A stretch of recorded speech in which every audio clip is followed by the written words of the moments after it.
బండ్లమిట్టలోని శ్వేతార్క గణపతి 19వ వార్షికోత్సవ వేడుకలను ఘనంగా నిర్వహిస్తున్నారు. దీనిలో భాగంగా రుద్రయాగం, చండీయాగం, లక్ష్మీ గణపతి యాగం నిర్వహించారు. అనంతరం భక్తులకు అన్నదాన ప్రసాద వితరణ చేసి నిమజ్జనోత్సవానికి తరలి వెళ్లారు. బండ్లమెట్టలోని వాసులకు శ్వేతార్క గణపతి కులదైవంగా కొలువయ్యారని మందిరం నిర్వాహకులు, సినీ దర్శకులు పసుపులేటి వెంకటరమణ తెలిపారు. కార్యక్రమంలో పసుపులేటి పద్మావతి, మల్లిబాబు, అరుణ్ రామ్, సాయి మల్లి, నిర్వానంద, శైలజ, సాయి వైష్ణవి, విష్ణువర్ధన్ తదితరులు పర్యవేక్షించారు.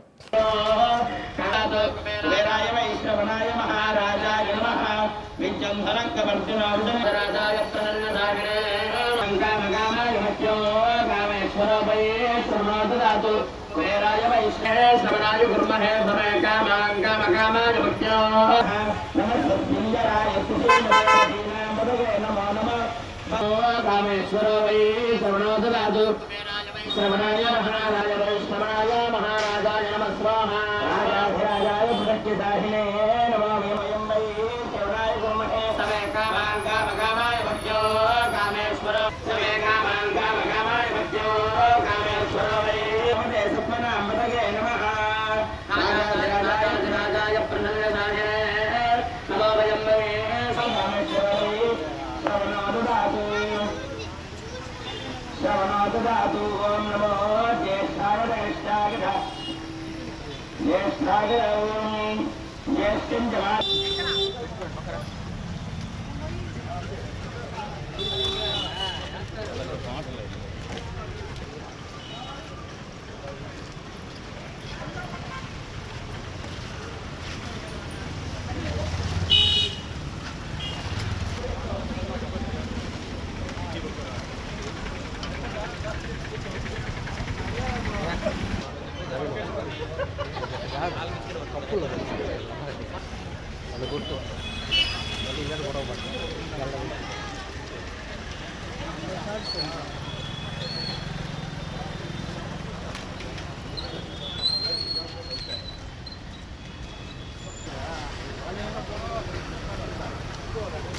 తీసుకోవాలి.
పంతొమ్మిది సంవత్సరాల నుంచి శ్వేతారక గణపతి ఉత్సవాలు ప్రతి ఏడాది ఎన్ని సమస్యలు ఉన్నా కూడా విజయవంతంగా జరుగుతూ ఉన్నాయి.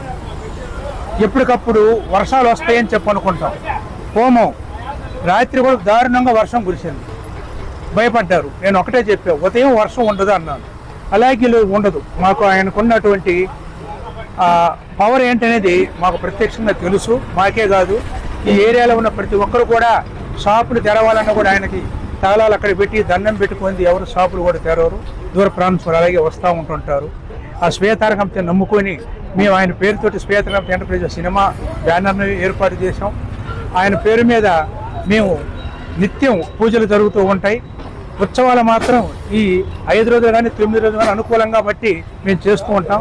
వీటిలో రుద్రయాగం, అలాగే చండీ యాగం, లక్ష్మీ గణపతి యాగం కంపల్సరీగా మేము ప్రతి ఏడాది జరిపి అన్నప్రసాదాలు చేస్తూ ఉంటాం. పసుపులేటి వెంకటరమణ గారు మనందరికీ తెలుసు. వారు దర్శక నిర్మాత, south India film artist association నెలకొల్పి దానిలో మా అందరికి భాగస్వామ్యం కల్పించారు. వారు ఇప్పటికే చాలా సినిమాలు తీశారు. గత సంవత్సరం మేము అనుకోలేకపోయాం. ఈ సంవత్సరం గణపతి మహోత్సవానికి మేమందరం రావడం జరిగింది. ఈరోజు చండీ యాగం నిర్వహించారు. మేము గుంటూరు నుంచి 25 మంది దాకా వచ్చేసి ఈ యొక్క కార్యక్రమంలో పార్టిసిపేట్ చేసాం. మేము రాకపోతే ఎంత నష్టపోయే వాళ్ళమేమో అనుకోవడం జరిగింది. ఎందుకంటే ఈ కార్యక్రమంలో ప్రత్యక్షంగా మేము కూడా పార్టిసిపేట్ చేయడం మాకెంతో ఆనందాన్ని కలిగిస్తుంది. ఈ 19వ సంవత్సరం జరిగేటటువంటి ఈ గణపతి ఉత్సవాల్లో పాల్గొనడం మేమందరం కూడా ఒక అదృష్టంగా భావిస్తాం.